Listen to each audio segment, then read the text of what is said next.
7 મેના ગુજરાતભરની 25 લોકસભા બેઠકો પર મતદાન સમાપ્ત જ થયું છે, ત્યારે હવે બીજી બાજુ અમરેલી ભાજપમાં ભડકો થયો છે। ભાજપના દિગ્ગજ નેતા ગણાતા નારણ કાછડિયાએ પક્ષના જ કાર્યક્રમમાં બળાપો વ્યક્ત કર્યો હતો। સાંસદ નારણ કાછડિયાએ નારાજગી ઠાલવતા કોંગ્રેસમાંથી આવેલા નેતાઓને ટિકિટ આપવામાં પ્રોત્સાહન આપવામાં આવતું હોવાનું જણાવી પોતાનો રોષ ઠાલવ્યો છે। સાથે જ તેમણે કહ્યું કે જે સરખું બોલી ન શકે, ગુજરાતીમાં ઇન્ટરવ્યૂ ન આપી શકે તેવાને ટિકિટ આપી છે। નારણ કાછડિયાએ નામ લીધા સિવાય CR પાટીલ પર ગંભીર આરોપ લગાવ્યા હતા। તેમણે આરોપ લગાવ્યો હતો કે પોલીસના નામે ભાજપના કાર્યકર્તાઓને ધમકી આપવામાં આવી રહી છે। ભાજપની વેલકમ પાર્ટી પર પણ કાછડિયાએ સવાલ ઉઠાવ્યા હતા। આપણે જણાવી દઈએ કે અમરેલીના સાંસદ રહી ચૂકેલા નારણ કાછડિયાના બદલે આ વખતે અમરેલી બેઠકથી ભરત સુતરિયાને મેદાનમાં ઉતારવામાં આવ્યા છે।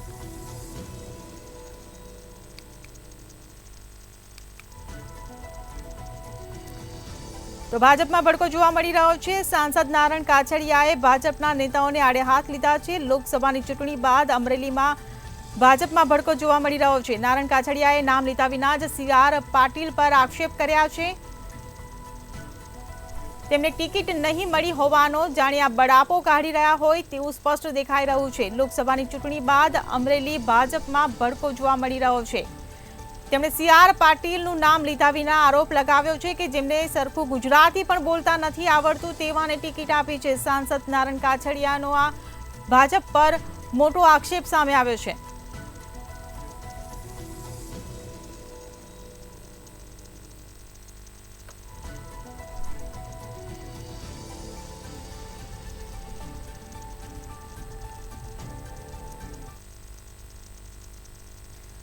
તો પરેશ આપણી સાથે લાઈવ જોડાઈ ગયા છે। જી પરેશ, જે રીતે નારણ કાછડિયાએ ભાજપ પર બળાપો કાઢ્યો છે, શું આ તેમને ટિકિટ નહીં મળી હોવાને કારણે આ બળાપો ઉભરીને બહાર આવી રહ્યો છે?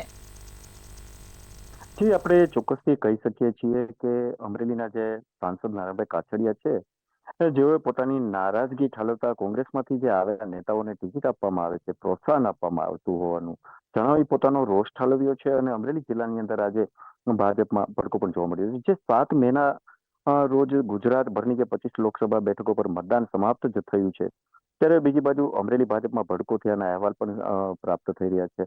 મળતી માહિતી મુજબ લોકસભાની ચૂંટણી બાદ અમરેલી ભાજપમાં ભડકો થયો છે।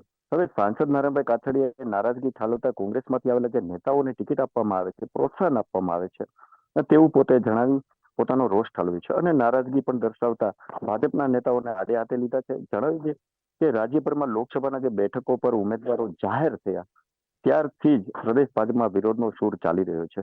ત્યારબાદ હવે મતદાન બાદ પણ ભાજપમાં ભૂકંપ યથાવત જોવા મળી રહ્યો છે। જોકે આપણે અમરેલીમાંથી જ આ શરૂઆત થઈ હતી આપણે માની શકીએ છીએ। ત્યારે નારણ કાછડિયાએ એક કાર્યક્રમમાં જણાવ્યું હતું કે અમરેલી જિલ્લાના જે તમામ કાર્યકર્તાઓ માટે હજી પણ હું તમારી માટે ગમે ત્યારે રાત્રે પણ ફોન કરજો, હું તમારી માટે દોડતો આવીશ, હું તમારી સાથે કાયમી જોડાયેલો છું અને રહેવાનો છું। તમારે કોઈ પણ પ્રકારનું કામ હશે તો રાત્રે 2 વાગે પણ તમારું કામ થશે। મને કહેવામાં દુઃખ થાય છે પણ ના છૂટકે કહેવું પડે છે। કોઈ પણ કાર્યકર્તાને ભાજપનો કાર્યકર્તા ઉભો કરતા 10 વર્ષ લાગે છે અને એ કાર્યકર્તાને તોડવા માટે ખાલી 5 મિનિટનો સમય લાગે છે। ઓછા મતદાર ને મુદ્દે નારણ કાછડિયાએ પ્રહારો કર્યા હતા। કાછડિયાએ દાવો કર્યો હતો કે ભાજપના કાર્યકર્તાઓ સાથે જે અન્યાય થઈ રહ્યો છે, નામ લીધા સિવાય CR પાટીલ પર ગંભીર આરોપો પણ લગાવ્યા હતા। તેમણે આરોપ લગાવ્યો હતો કે પોલીસના નામે ભાજપના કાર્યકર્તાઓને ધમકીઓ આપવામાં આવી રહી છે। ભાજપની વેલકમ પાર્ટી પર પણ કાછડિયાએ સવાલો ઉઠાવ્યા હતા। ભાજપના કાર્યકર્તાઓને સાઇડલાઇન કરી નવા આવનારને હોદ્દો આપનારને ક્યારે સ્વીકારી શકાય નહીં। ત્યારે આ સાંસદ નારણ કાછડિયાએ જણાવ્યું હતું કે વર્ષોથી જે ભારતીય જનતા પાર્ટીમાં કામ કરી રહ્યા છે એમની જગ્યાએ સવારે કોઈ પણ પાર્ટીના કાર્યકર્તાઓને ભારતીય જનતા પાર્ટીમાં પ્રવેશ આપે અને બપોર પછી તેમને પદ આપે અને બીજા દિવસે ટિકિટ આપવામાં આવે તે બિલકુલ યોગ્ય નથી। ત્યારે ભાજપના એક સાંસદ તરીકે પક્ષમાં તેમને લો તેનો કોઈ વાંધો નથી, પરંતુ ભાજપના કાર્યકર્તાના ભોગે નહીં। ભાજપનો કાર્યકર્તા 35 વર્ષથી જે પક્ષ માટે કામ કરતો હોય અને તમે કાલે સવારે લઈ આવો અને તેને સ્ટેજ પર બેસાડો અને ભાજપનો સિનિયર જે કાર્યકર્તા વર્ષોથી કામ કરતો હોય એ સામે નીચે બેઠો હોય એ કેટલા અંશે વ્યાજબી કહી શકાય છે। ભાજપના કોઈ પણ કાર્યકર્તાને સાઇડલાઇન કરીને કોઈને તમારે હોદ્દો કે પદ આપવું એ કાલ સવારે આવ્યા હોય તેમને અમે ક્યારેય સ્વીકારી ન શકીએ। આ ચૂંટણીમાં ખાલી અમરેલી લોકસભાની અંદર 1.5 લાખ મત ઓછા પડ્યા છે।